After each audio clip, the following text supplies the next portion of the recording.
Yun mga kapatid, good morning.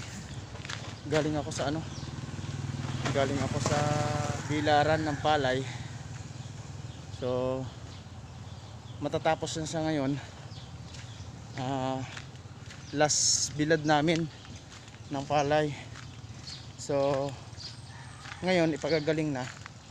Matatapos na sa wakas yung palay na sa wakas kasi mainit na. So pinagbigyan kami ni God na maghapong maghapong uminit kasi actually yan konti na lang kasi yung ibibilad niya kasi na siya, uga ayan.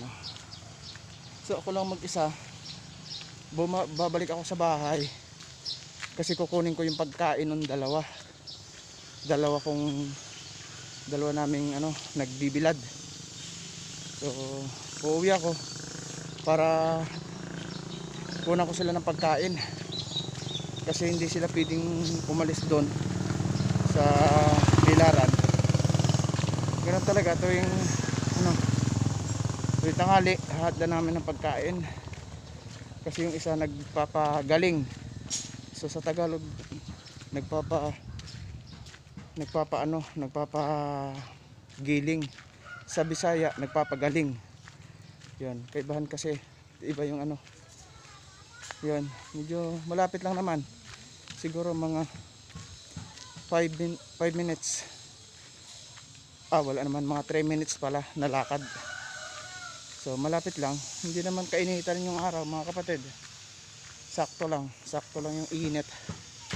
Nakakalo ako ngayon kasi yung nakaraan kalo ko yung dahon, wala kasi akong dahon wala ako kasing sombrero, so ginawa ko dahon.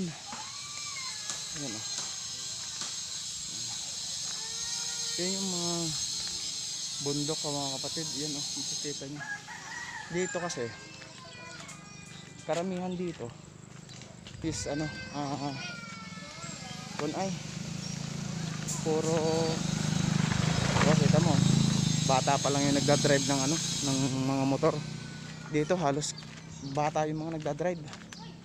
Yan na ng Bulaklak, halos bata pa lang yung nagdadrive ng mga motor. Walang problema sa kanila, hataw, hindi pa nadidisgrasya. Kaya mga guys na mga nagmumotor, ingat lang kayo kasi sa motor nandyan ang disgrasya. Mabilis ang disgrasya dyan sa motor. So ingat lang mga guys. Ayan, medyo malapit na ako sa bahay, siguro mga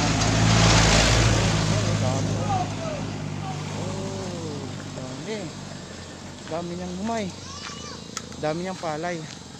Yan mga kapatid, ang nakakaano talaga rito yung last na last na ngayon, sana matapos na ba. Last na. Ayun yung pinsan namin. So tinanong niya kung matapos na daw yung namin, pagpapagaling ng palay. So sabi ko matapos na, malapit na ang magpagaling. Ayan yan yung mga palay kasi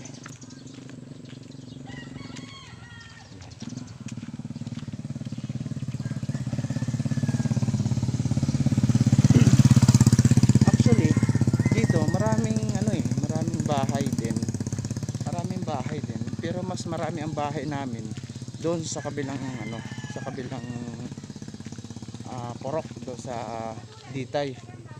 Yan, mas marami yung bahay doon kaysa dito. Pero karamihan dito halos kamag-anak din namin, kamag-anak ni Mrs. Yan. Kaya okay lang dito. Ayan, wala yung ibang palay ay ibang palayan inaano na mga kapatid. Yan inaano na ba, tataniman uli nila ganon, kailangan sila magtanim. Pagkatapos mag-ani, kailangan nila taniman agad yan. So kasi yung inani nila, magtitira lang sila ng pang ano, magtitira lang sila ng pang budget. Yan tulad yun. Yan, dyan sila nagbibilad.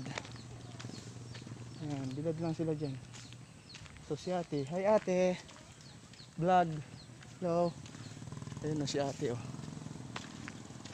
Yan, so ganun kahirap yung buhay dito. Ano yung iba, ayun oh, yung palay hindi na, yung iba kasi nasayang, medyo wala na. Ayun, ito kasi pwede naman magbilad siya. Hello po. Yan, mga friends na ano, diyan lang sila nagbibilad sa kalsada. Okay lang naman kasi hindi na, dito konti lang kasi yung dumadaan sa sasakyan, so okay lang na nagbibilad sila.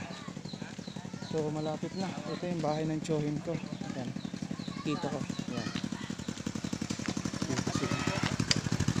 So malapit na, ilang minuto na lang. Hi, hello. Pamangkin ko.